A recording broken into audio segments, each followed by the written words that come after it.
అభయ foundation అంటే అందరికీ బంధు, ఈ బాలచంద్ర సార్ అంటే ఎందరికో దేవుడు, బ్రతుకుకు బాటలు వేసినాడు.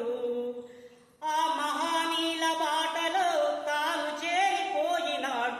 ప్రతి పల్లెలో ప్రతి ఊరిలో జయించే సూర్యుడై అభయ ఫౌండేషన్ తో ఆడబిడ్డలను ఒకటి చేసి కృషి ఉంటే మనుషులు ఋషులవుతారన్నాడు. ఇంతటి మహానీయుడు అవనిలోనే లేనేలేడు. అదరు తెరీసా కన్నా మంచి మనసు ఉన్నవాడు, అందరూ నా వాళ్ళన్నా యేసు కంటే గొప్పవాడు.